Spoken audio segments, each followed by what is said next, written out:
আসসালামু আলাইকুম রহমতুল্লাহি ওয়া বারাকাতুহু। ইসলামের দৃষ্টিতে জিহার কি, এ বিষয়ে আমি আপনাদের সামনে কিছু আলোচনা করতে চলেছি। তো চলুন জিহার সম্পর্কে জেনে আসি। জিহার যখন স্বামী নিজের স্ত্রীকে তার মা বা তার মা সাদৃশ্য কোনো মহিলার সাথে তুলনা করে, যেমন বলে তুমি আমার মায়ের মতো বা তুমি আমার কাছে মায়ের মতো হারাম, তখন একে জিহার বলা হয়। আল্লাহ তাআলা কোরআনের বলেছেন, যারা নিজেদের স্ত্রীদেরকে তাদের মা বলে ফেলে তারা আসলে তাদের মা নয়, তাদের মা তো কেবল তাদেরকেই জন্ম দিয়েছেন। নিশ্চয় তারা একটি গর্হিত কথা বলে এবং মিথ্যা কথা বলে। সূরা আল মুজাদিলা আয়াত নম্বর 2। জিহারের হুকুম যদি স্বামী এভাবে স্ত্রীকে মা বলে ফেলে তাহলে স্ত্রী সরাসরি হারাম হয়ে যায় না, কিন্তু এ অবস্থায় স্ত্রীর সাথে সহবাস করা হারাম হয়ে যায় যতক্ষণ না কাফফারা আদায় করা হয়। জিহারের কাফফারা কোরআনে স্পষ্টভাবে বর্ণিত হয়েছে। সূরা আল মুজাদিলা 3 থেকে 4 নম্বর আয়াত। জিহারের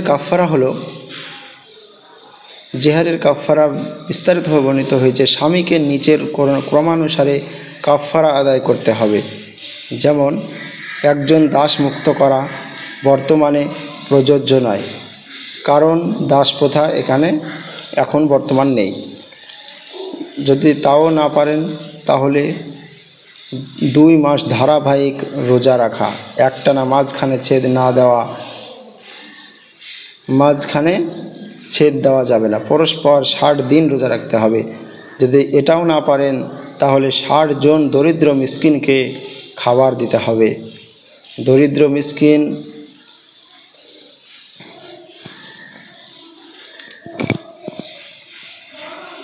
60 জন মিসকিনকে খাওয়াতে হবে। স্ত্রীকে মা বলে ফেলা গুরুতর গুনাহ, এটিকে ইসলামে জিহার বলা হয়। ইসলামের পরিভাষায় জিহার বলা হয়। কাফফারা না দেওয়া পর্যন্ত স্ত্রীর সাথে স্বাভাবিক বৈবাহিক সম্পর্ক স্থাপন করা যাবে না। এজন্য তওবা করা এবং আল্লাহর কাছে ক্ষমা প্রার্থনা করা অত্যন্ত জরুরি।